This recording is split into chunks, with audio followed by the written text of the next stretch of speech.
Attention. Attention కావాలి. నాకెవరు attention ఇవ్వట్లేదు అని చెప్పేసి అనుకుంటారు కదా! మీ పార్ట్నర్ మీకు అటెన్షన్ ఇవ్వకపోతే ఎవరిస్తారండి? యాక్చువల్‌గా మీరే ఇవ్వాలి. పక్కా మీరే ఇవ్వాలి. ఎందుకు అనంటే మీ పార్ట్నరు ఎక్కడికి వెళ్ళదు. ఇంట్లోనే ఉంటుంది. మీరివ్వకపోతే ఎవరిస్తారండి అటెన్షన్? మీరు టైమ్ స్పెండ్ చేయకపోతే ఎవరు టైమ్ స్పెండ్ చేస్తారండి మీ పార్ట్నర్ మీద? ఎవరు చెయ్యరు. మీరే మీరే మీ పార్ట్నర్‌కి హెల్ప్ చేయాలి. గిఫ్టింగ్ అండి. మీ పార్ట్నర్‌కి branded shoe, branded handbag, brand watch అది కాదు గిఫ్ట్ అంటే. నిజంగా చెప్తున్నా. గిఫ్ట్స్ అనేది ఒక చిన్న పార్ట్ అంతే. అదొక ఎలక్ట్రానిక్స్ సంథింగ్. అది జస్ట్ అదొక అంతేనండి. కాకపోతే ఒకటి గుర్తుపెట్టుకోండి. ఏంటి అనంటే మీ పార్ట్నర్‌కి మీరు హె ఎంత స్ట్రాంగ్‌గా ఉండి తన ముందు నిలబడ్డారా? తనని ఎంత బాగా చూసుకున్నారా?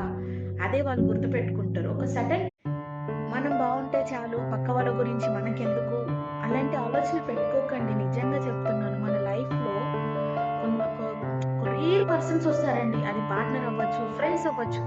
నిజంగా చెప్తున్నాను. కొంతమంది ఎలా ఉంటారు అనంటే మనకెందుకు అని వదిలేసుకునే వాళ్ళు కొంతమంది ఉంటే, ఏం చేస్తున్నావు? అన్నం తిన్నావా లేదా? ఎక్కడున్నావు? బావున్నావా? ఎప్పుడొచ్చావు? మంచిగున్నావా? కడుపు నిండా తిన్నావా? తినకపోతే చెప్పు. నేను వండి నీకు తీసుకొస్తా. నువ్వు హ్యాపీగా ఉన్నావా? మనం బావుంటే do not depend with anybody అండి. ఎందుకు అనంటే ఎవరిని డిపెండ్ చేయకు. ఎవరి మీద మనం డిపెండ్ అయ్యి ఉండకూడదండి. అది పార్ట్నర్ కానీ, పేరెంట్స్ కానీ ఒక సర్టెన్ టైం వరకే ఉండాలి. తర్వాత నుంచి మనం ఎవరి మీద డిపెండ్ అయ్యి ఉండాల్సిన అవసరం లేదు. మనకంటూ సపరేట్ ఒక లైఫ్ ఉంటుంది. మనకంటూ సపరేట్ ఆలోచనలు ఉంటాయి. అన్నీ ఉంటాయి. వాళ్ళ మీద డిపెండ్ అయ్యి మనం బతకాల్సిన అవసరమే లేదండి. మనకు మనం ఇండిపెండెంట్‌గా బతకగలగాలి. హాయ్. నిజంగా అండి.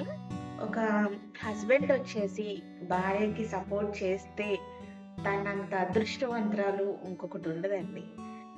ఎందుకు అనంటే ఉంటారండి. మీ అందరికీ ఉంటుంది. అరే! నా నా మా మమ్మీకి నేను మా మమ్మీకి చెప్పాలా? నా భార్యకి చెప్పాలా? అని నేను ఇట్లా అయిపోతున్నాను అని చెప్పేసి ఆలోచించకండి. నిజంగా చెప్తున్నాను. ప్రతి భర్తకి, ప్రతి వాళ్ళకి నేనిది చెప్తున్నాను. ఏంటి అననంటే ఇప్పుడు మనుషులు ఎలా ఉన్నారో తెలుసా అండి? నిజంగా చెప్తున్నా ఫుల్ ఆఫ్ మనీ మైండెడ్ అండి. అలాంటి మనుషుల్ని చూస్తుంటే మనం ఎందుకు ఇలాంటి మనుషుల మధ్య ఎందుకు ఉంటున్నాం? ఇంత మనీ మైండెడ్ చూపించే వాళ్ళ మనుషుల మధ్య మనం ఎందుకు ఉంటున్నాం అని నాకు అనిపిస్తుంది. నేనైతే నిజంగా చెప్తున్నానండి. ఈ టైంలోనే నేను తెలుసుకున్నాను మనీ మేక్స్ ఎవ్రీథింగ్ అని ఎప్పుడో విన్నాను దాన్ని. కానీ యెస్ ఇది రియల్.